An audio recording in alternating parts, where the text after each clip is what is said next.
नमस्कार, स्वागत है आपका हमारे चैनल पर। मैं हूं आपके साथ शिप्रा सैनी।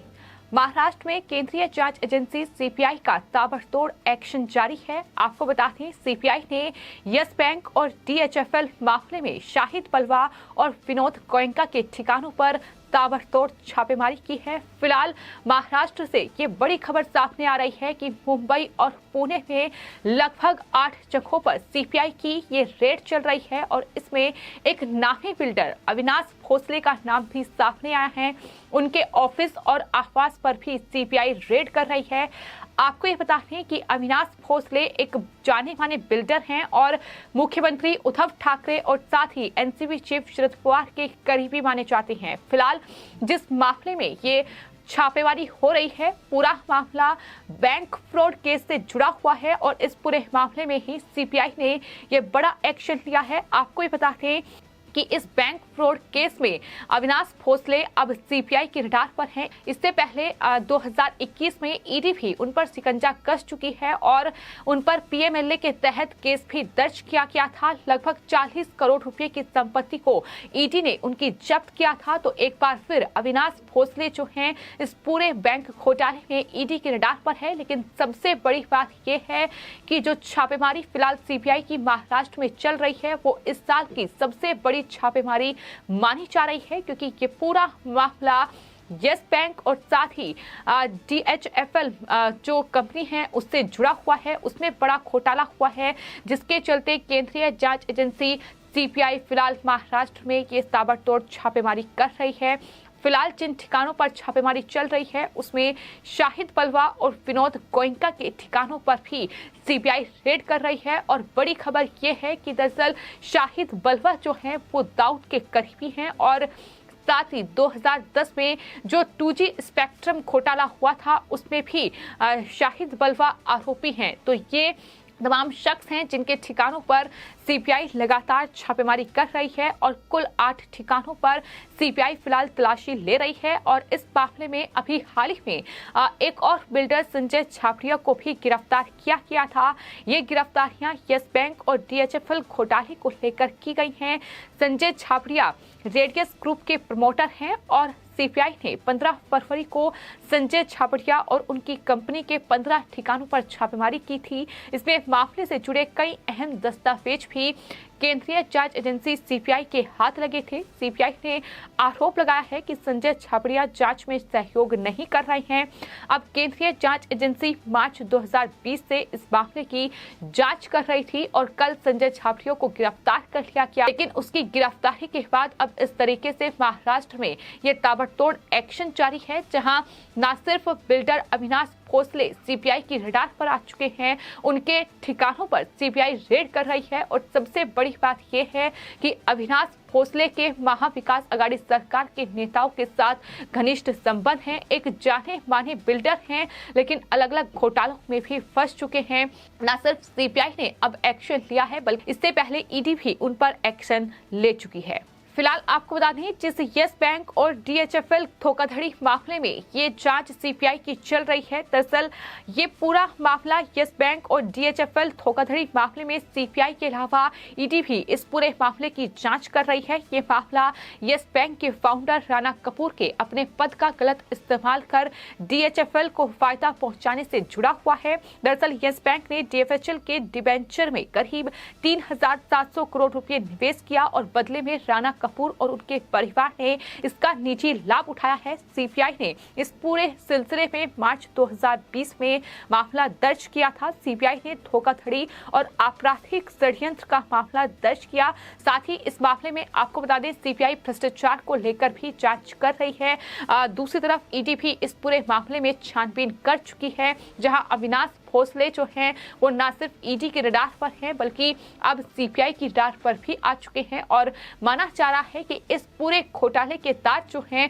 वो महाविकास अघाड़ी सरकार में शामिल नेताओं तक पहुंच सकते हैं, क्योंकि अविनाश भोसले जाहिर तौर पर मुख्यमंत्री उद्धव ठाकरे और एनसीपी चीफ शरद पवार की करीबी माने जा रहे हैं। तो फिलहाल ये बड़ी कार्रवाई है जो केंद्रीय जांच एजेंसी सीपीआई लगातार महाराष्ट्र में कर रही है। आपको बता दें, न सिर्फ महाराष्ट्र में ये बैंक फ्रॉड ताबड़तोड़ केस है जिसमें जो केंद्रीय जांच एजेंसी सीपीआई है वो जांच कर रही है, बल्कि इसके अलावा भी कई बड़े घोटाले हैं जिसमें फिलहाल ईडी अलग अलग मामलों में जांच कर रही है। फिर चाहे वो पीएमसी बैंक घोटाला हो या फिर जिस तरीके से महाराष्ट्र के पूर्व गृह मंत्री अनिल देशमुख 100 करोड़ रुपए की वसूली मामले में फंसे हुए हैं। इसके अलावा जो अल्पसंख्यक मंत्री हैं महाराष्ट्र सरकार में, वो भी अब ईडी की गिरफ्त में हैं, जेल में बंद हैं। और नवाब मलिक तो जाहिर तौर पर अलग अलग मामले हैं जिसको लेकर फिलहाल केंद्रीय जांच एजेंसी महाराष्ट्र में जांच कर रही है। और यही वजह है कि लगातार हम प्रतिक्रियाओं का दौर भी महाराष्ट्र में देख रहे हैं कि किस तरीके से उद्धव ठाकरे सरकार केंद्रीय जांच एजेंसियों की इस जांच से बौखलाई हुई है। यहां तक कि जो बयान संजय राउत जैसे नेताओं के सामने आए हैं वो ये बताने के लिए काफी है कि किस तरीके से कहीं ना कहीं उद्धव ठाकरे सरकार फिलहाल केंद्रीय जांच एजेंसियों की इस जांच से बौखलाई हुई है। उनका साफ तौर पर केंद्र सरकार पर आरोप उन्होंने लगाया है कि केंद्रीय जांच एजेंसियों का गलत इस्तेमाल जो है केंद्र सरकार कर रही है, उनका दुरुपयोग कर रही है। लेकिन एक के बाद एक महाराष्ट्र में ये बड़े घोटाले उजागर हो रहे हैं और ये पूरा मामला मार्च 2020 को इस मामले में सीपीआई ने केस दर्ज किया था। और इस पूरे मामले में जिन लोगों के नाम सामने आए हैं, फिर चाहे वो संजय झापड़िया हो जिन्हें गिरफ्तार किया गया है, जो कि एक जाने माने बिल्डर हैं, और उनकी गिरफ्तारी के बाद ही ये महाराष्ट्र में रेड जो हो रही है, ये सिलसिला जो जारी है। आपको बता दें संजय झापड़िया को गिरफ्तार करने के बाद हो सकता है कि उनसे जो पूछताछ की गई हो उसमें कई खुलासे हुए, जिसके बाद इस पूरे मामले में शाहिद बलवा और विनोद गोयनका के ठिकानों पर रेड की गई है। जैसा कि हमने आपको बताया कि शाहिद बलवा जो है वो दाऊद के करीबी बताए जा रहे हैं, तो इस पूरे मामले में दाऊद कनेक्शन एक बार फिर सामने आए हैं। आपको बता दें इससे पहले जो अल्पसंख्यक मंत्री है महाराष्ट्र सरकार में नवाब मलिक, वो दरअसल अंडरवर्ल्ड डॉन दाऊद कनेक्शन मामला उनका भी सामने आया था। मनी लॉन्ड्रिंग के मामले में वो फंसे हुए हैं। आरोप उन पर साफ तौर पर ये लगे हैं कि दरअसल उन्होंने दाऊद के गुर्गों से जमीन का सौदा किया है। और ये बात दाऊद के जो गुर्गे हैं इकबाल कासकर और साथ ही जेल में बंद सलीम पटेल और साथ ही शाह वली खान जैसे जो दाऊद के गुर्गे हैं, जो कि मुंबई बम ब्लास्ट के आरोपी हैं, उन्होंने दरअसल ईडी ने जो उनसे पूछताछ की है उसमें ये बात का खुलासा किया था कि जो अल्पसंख्यक मंत्री हैं नवाब मलिक, उन्होंने जमीन का सौदा किया है, जिसके बाद उनकी गिरफ्तारी की गई थी। तो इस तरीके से लगातार उद्धव ठाकरे सरकार का दाऊद कनेक्शन भी सामने आ रहा है। और अगर अब शाहिद बलवा, विनोद गोयनका और अविनाश भोसले जो कि बिल्डर हैं जाने माने, अगर उनके ठिकानों पर ये छापेमारी हो रही है तो माना जा रहा है कि इस पूरे बैंक फ्रॉड केस में बड़ी कामयाबी सीपीआई को हाथ लग सकती है। जिन ठिकानों पर छापेमारी चल रही है उसमें न सिर्फ इनके आवास हैं, बल्कि आपको बता दें ऑफिस इनके शामिल हैं, जिसमें लगातार दस्तावेजों को खंगाला जा रहा है। और सबसे बड़ी कार्रवाई अविनाश भोसले पर हो रही है, जिनका सीधा संबंध जो है वो महा विकास अघाड़ी सरकार के नेताओं से है। उनका संबंध एनसीपी चीफ शरद पवार से है, मुख्यमंत्री उद्धव ठाकरे से है। तो ऐसे में अगर सीपीआई इस पूरे मामले में जांच करती है तो हो सकता है कि आने वाले वक्त में इस जांच की आंच जो है वो मुख्यमंत्री उद्धव ठाकरे या फिर एनसीपी चीफ शरद पवार पर भी आए, क्योंकि लगातार बीजेपी महाराष्ट्र में इस बात को लेकर हमलावर है कि महाराष्ट्र में जो एक के बाद एक तमाम के घोटाले सामने आ रहे हैं, जो अलग अलग बैंक में बड़े घोटाले हो रहे हैं, जिस तरीके से पीएमसी बैंक घोटाला, इसके अलावा ये यश बैंक घोटाला, और यहाँ तक कि जो शिवसेना के सांसद है संजय राउत, उनकी पत्नी भी एक बैंक घोटाले में फंसी हुई हैं।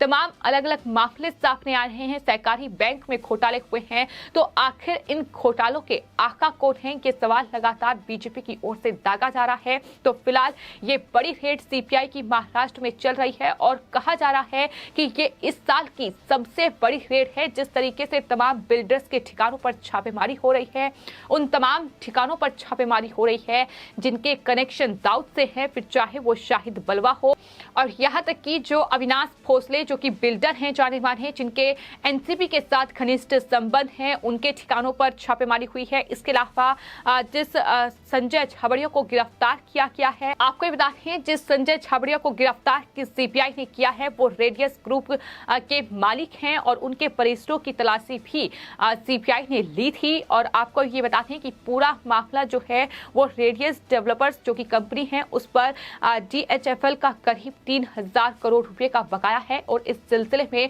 संजय छाबड़िया को गिरफ्तार किया गया है। तो वहीं बिल्डर और साथ ही जो तमाम लोगों के ठिकानों पर छापेमारी हो रही है, जिसमें शाहिद बलवा जो कि 2G स्पेक्ट्रम घोटाले में आरोपी हैं, 2010 में ये घोटाला सामने आया था, दाऊद के करीबी हैं और इसके अलावा विनोद गोयनका के ठिकानों पर भी फिलहाल सीपीआई की रेड मुंबई और पुणे के 8 ठिकानों पर जारी है। फिलहाल आपकी इस पूरे मामले पर क्या राय है हमें कमेंट बॉक्स में जरूर लिखें और चैनल को सब्सक्राइब करें। धन्यवाद।